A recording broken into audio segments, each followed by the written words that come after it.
నమస్తే, welcome to వలయం TV.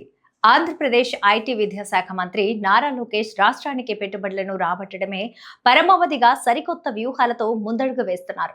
Indian chamber of commerce plenary సమావేశంలో పాల్గొనేందుకు కోల్కతా వెళ్లిన ఆయన ఆ వేదికను రాష్ట్ర పారిశ్రామిక అభివృద్ధికి అద్భుతంగా ఉపయోగించుకున్నారు. అధికారిక కార్యక్రమం ముగిసిన వెంటనే ఏమాత్రం సమయం వృధా చేయకుండా కేవలం 5 గంటల వ్యవధిలోనే 17 మంది అగ్రశ్రేణి పారిశ్రామికవేత్తలతో ముఖాముఖి సమావేశాలు నిర్వహించి అందరినీ ఆశ్చర్యపరిచారు.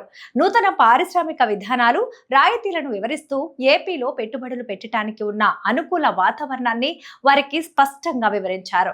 ఇక ఈ పర్యటనలో భాగంగా దేశంలోనే ప్రముఖ వ్యాపార సంస్థలైన ఎనామీ గ్రూప్ ప్రతినిధి ఆదిత్య అగర్వాల్, వీసా స్టీల్ అధినేత విశాల్ అగర్వాల్, శ్రీ సిమెంట్ ప్రతినిధి ప్రశాంత్ బంగూర్లతో లోకేష్ ప్రత్యేకంగా సమావేశమయ్యారు.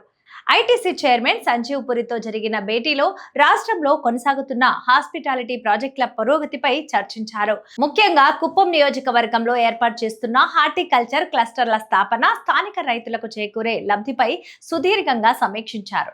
శ్యామ్ ఫెరో చైర్మన్ బ్రిజ్ భూషణ్ అగర్వాల్ తో భేటీ అయ్యి రాష్ట్రంలో రాబోయే వారి గ్రీన్ ఫీల్డ్ స్టీల్ ప్లాంట్ స్థాపనకు ప్రభుత్వం తరఫున సింగిల్ విండో విధానంలో అనుమతులు ఇస్తామని హామీ ఇచ్చారు. పారిశ్రామిక దిగ్గజం కోల్ ఇండియా లిమిటెడ్ ప్రతినిధులతో జరిగిన సమావేశంలో ఏపీ జెన్కోతో వ్యూహాత్మక భాగస్వామ్యంపై కీలక చర్చలు జరిపాయి.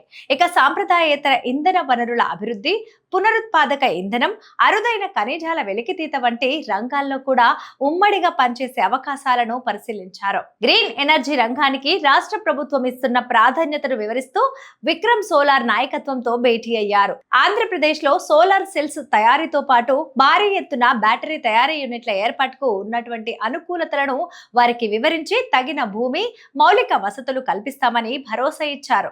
ఎక్సైడ్ ఇండస్ట్రీస్ ప్రతినిధులతో జరిగిన భేటీలో భవిష్యత్తు రవాణా రంగానికి కీలకమైన ఎలక్ట్రానిక్ వాహనాల తయారీపై దృష్టి సారించారు.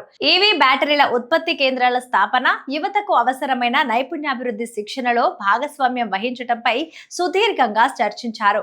ఇప్పటికే రాష్ట్రంలో కార్యకలాపాలు సాగిస్తున్న ఫెర్రీ అలైస్ వంటి కంపెనీల ప్రతినిధులను కూడా లోకేష్ కలిశారు.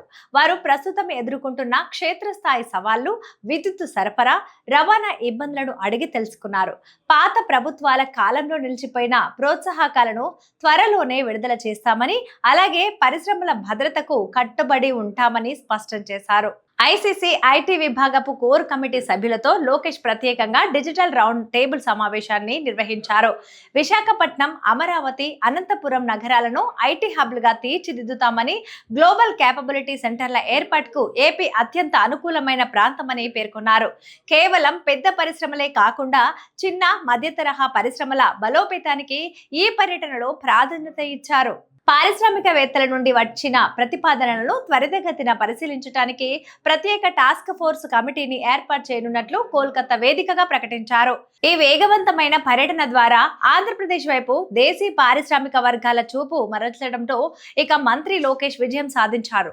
రెడ్ కార్పెట్ స్థానంలో పరిశ్రమల కోసం తాము గ్రీన్ కార్పెట్ పరుస్తున్నామంటూ ఆయన చేసిన వ్యాఖ్యలు పారిశ్రామిక వర్గాల్లో ఆసక్తిని రేకెత్తించాయి. 5 గంటల సుదీర్ఘ కసరత్తుతో దాదాపు 10,000 కోట్ల రూపాయల మేర పెట్టుబడి ప్రతిపాదనలపై ప్రాథమిక చర్చలు జరిగినట్లు సమాచారం.